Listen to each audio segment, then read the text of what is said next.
लोकांचा खावाचा हाल आले, पाण्याचा हाल आलेले. पूर तर गेला, पण बरंच काही घेऊन गेला, बरंच काही निस्ते नाबूद करून गेला, बऱ्याच जणांची वाट लावून गेला. तर मंडळी, पुन्हा एकदा निसर्गप्रेमी पंकज या यूट्यूब चॅनलवर तुम्हा सर्वांचं स्वागत आहे. आणि अशाच आपल्या गावाकडच्या व्हिडिओ ह्या चॅनलवर येत असतात. जर नवीन असाल तर चॅनलला सबस्क्राईब करायला मात्र विसरू नका. तर मंडळी, पावसानंतर 2 दिवस मस्त आता कडक ऊन पडत आहे. तर आपण शेतीवर चाललो जरा अपडेट घ्यायला. अगोदरच्या व्हिडिओमध्ये आपण दाखवलेलं आहे बऱ्याचपैकी, पण आता पुढच्या शेतीकडे तिकडे चाललो आणि तिकडची पायवाट कशी आहे आजच्या व्हिडिओमध्ये आपण बघणार आहोत. खरं तर मंडळी, खूप म्हणजे खूपच यावर्षी पावसाने पूर्ण वाट लावून टाकलेली आहे. तुम्हाला मागच्या व्हिडिओमध्ये दाखवलेलंच आहे. गाड्यांची तर पार वाट लावून टाकलेली आहे.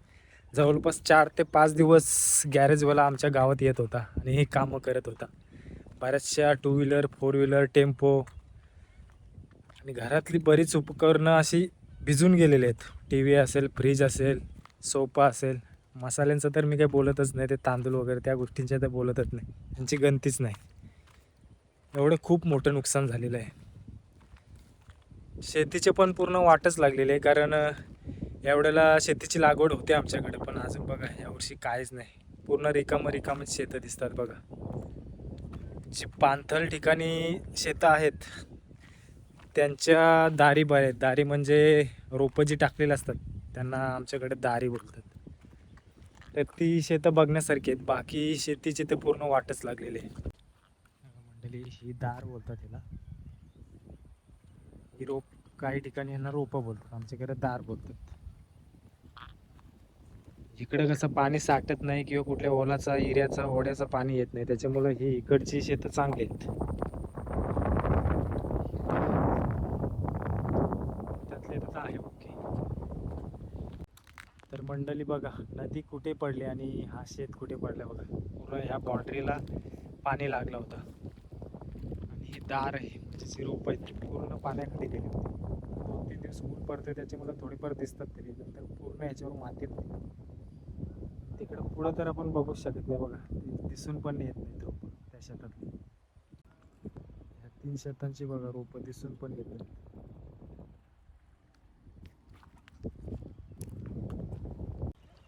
मंडळी बघा, आज पाणी किती शांत आहे बघा.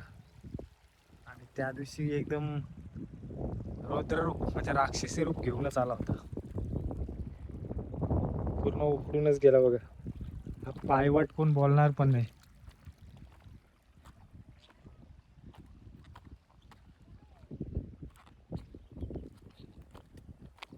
इथे झाड होता बघा.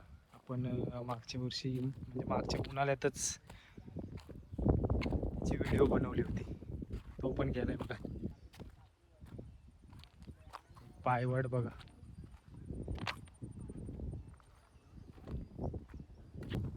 शेतातली बघा पूर्ण माती निघून गेलेली. तर मंडळी बघा, इथे डीपी होती लाईटीची, ती पूर्ण कोसळून काय अवस्था बघा. पोल तर रस्त्यावर पूर्ण पडलेलेच आहेत. म्हणजे शेतावरच्या लोकांना इथून ही लाईन नेली होती. पूर्ण पोल आणि वायरांची अवस्था बघा, झोपलेत पूर्ण.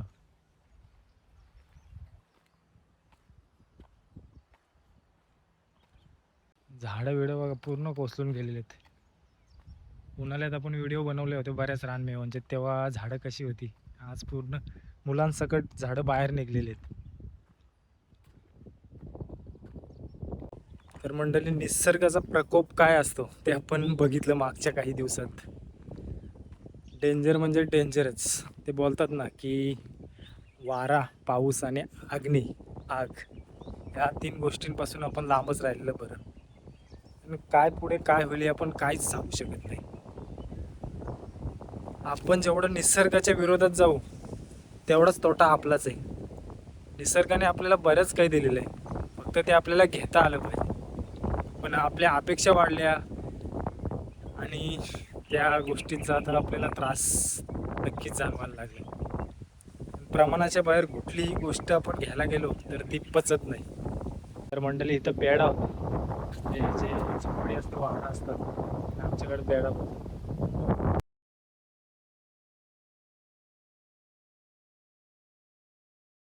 काहीच नाही राहिले बघा, चूल आहे. बाकी काय राहिलेलं पूर्ण छप्पर वगैरे काहीच सगळंच काय घेऊनच गेलंय तो पूर्ण.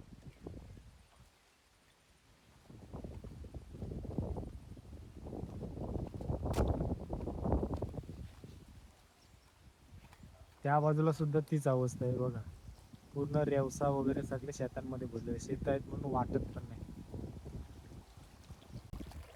आणि आपण फिरता फिरता नदीच्या किनारी बघा किती मोठा मासा बघा मेलेला. तरी मच्छीमारीला आला असेल, फटका नॉर्मल लागला असेल, त्याला सापडला नसेल.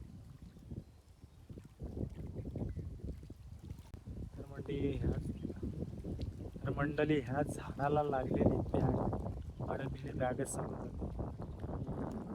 पाण्याचा प्रवाह किती होता आणि किती उंचीवरून जात होता बघा, किती हाईटला आहे बघा.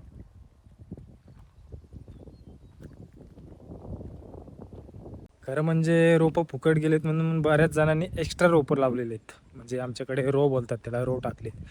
पण त्यातले बरेचसे पक्षी ते दाणे खाऊनच जातात. म्हणजे किती आता ती रोपं तयार होणार आणि कधी लावणार आणि कधी शेती लावणार अशी अवस्था आहे. म्हणून यावर्षी भीती वाटायला लागली की नक्की यावर्षी भात शेती होईल की नाही.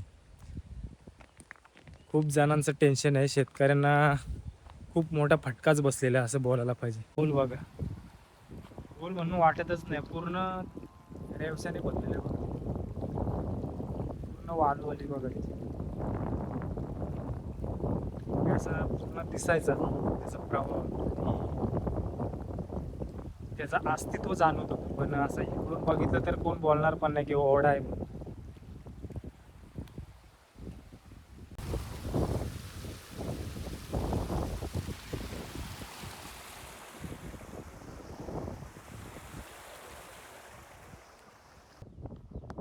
तिथे पण बघा छप्पर पूर्ण कोसळलेलं आहे बघा. म्हणजे नदीकाठची जेवढी ही म्हणजे शेतं आहेत ती पूर्ण फुकट गेलेली आहेत. काहीच नाही राहिलं, म्हणजे रोपच नाही राहिलेली. महत्त्वाचं म्हणजे बरेचसे शेतं उकळून गेलेले आहेत, माती भीती निघून गेलेली आहे त्यांची. पूर्ण पाण्याची धार होती या शेतांमधूनच पडली होती. हा बघा, हे रोपं दिसून पण येत नाही कशी असतात बघा. ह्या रोपांची अवस्था बघा, दोन्ही बघा, दोन्ही शेतांमध्ये तीच अवस्था आहे. म्हणजे वाटत पण नाही की रोपं आहेत की नक्की मातीच आहे नुसती.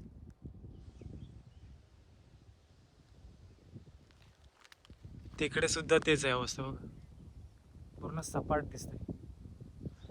तिकडची नदीकडची जेवढी ही शेतं आहेत ती पूर्ण अशीच झालेली आहेत. जी वरची इकडची शेतं आहेत ही बऱ्यापैकी आहेत. आणि इकडे पाणी एवढा गेला नाही आणि ते ओढ्यांचा वाला बिलाचा पाणी पण इकडं नाही, त्याच्यामुळे ही शेतं थोड्यापैकी आहेत. तरी बाकी इकडची पूर्ण पट्टा गेलेला आहे. आता ही बघा, खूप बिकट परिस्थिती आहे. आपल्या जेव्हा ही होतील रोपं, जेव्हा भात लावणीची सुरुवात होईल म्हणजे भात खाण्याला लागतं, ही रोपं खाण्याला लागतात, तेव्हा ही पूर्ण मुलासकट तुटतील, निघणार नाहीत याची गॅरंटी 100% आहे. ती झाली तरी उपयोगाची यातली अर्धी रोपं नाही येणार आहे ना शेतकऱ्याला. इकडं बघा, बांध पण किती कोसळलेले आहेत. हा पूर्ण रेवसा गेलेला आहे, म्हणजे रोपं पण गेलीत, बांध पण फुटलेत आणि म्हणजे झालंय त्याचं बरंचसं नुकसान झालेलं आहे. आता तिथे बघा एक्स्ट्रा रोल टाकलेलं, म्हणजे हा तयार कधी होईल आणि कधी शेती लावणार. बरेचसे पक्षी ते त्यातले दाणं पण टिपत असतील.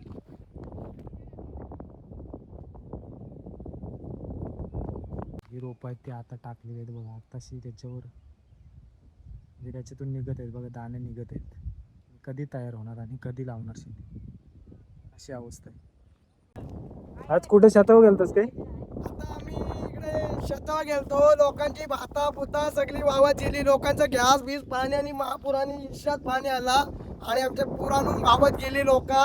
आणि आता इथं मी आलो नाही, लोकांना काहीतरी चांदू बिंदू लाडी बिटी गेलेले आहेत, लोकांचा खावाचा हाल आले, पाण्याचा हाल आलेले आहेत. आता माणूस करील काय? त्यांना काहीतरी मदत करावं सरकारनी.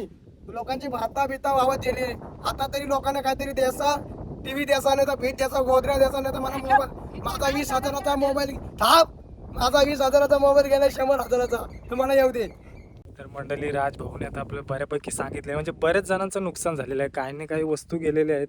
शेतीची पूर्ण वाट लागलेली आहे. सगळ्या साधनांची वाट लागलेली आहे. तर मंडळी अजून बरीचशी पुढं पण शेती आहे. तिकडे काय आपल्याला जाता येणार नाही. जेवढं दाखवतील तेवढं आपण नक्कीच दाखवू. तिकडे सुद्धा बरंच नुकसान झालेलं आहे. म्हणजे अजूनही पुरं तिकडे शेती आहे. आणि नदी किनारची जेवढी शेतं आहेत बऱ्यापैकी गेलेलीच आहे. आणि इकडं पण काही डोंगरांवरून वगैरे हिऱ्यांचा ओलांचा पाणी जो काही ओढ्यांचा पाणी येतोय तिकडची शेतांची सुद्धा वाट लागलेलीच आहे. म्हणजे जवळपास बोललं तर 70% शेती गेलेलीच आहे. तर मंडळी फिरता फिरता माझं इकडं लक्ष गेलंच नाही. इकडं तर पूर्ण डेंजरच काम दिसतंय. अचानक लक्ष गेला. पूर्ण झाडं होती पण काय अवस्था आहे बघा. असा डोंगरच दिसायला लागलेत, माती पूर्ण दिसायला लागली. तर इथं पण तसंच आहे मंडळी बघा. शेत किती मोठं आहे बघा. आणि पूर्ण ही पण रोपं खराब झालेली आहेत. म्हणून आता एक्स्ट्रा रो टाकलेला आहे बघा. इथं पेरणी केलेली आहे परत. त्या बाजूला सुद्धा बघा पूर्ण रेवसा आलं शेतांमध्ये. शेती पण वाटत पण नाही बघा.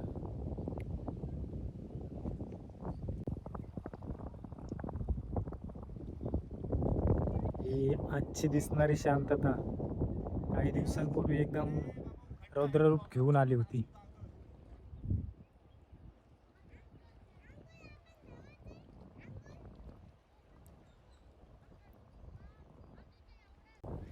तर मंडळी बघा ही मातीची लेवल बघा किती हाईटला माती होती. आणि हा कातर बघा जी वरची पूर्ण माती गेलेली ह्या लेवलची.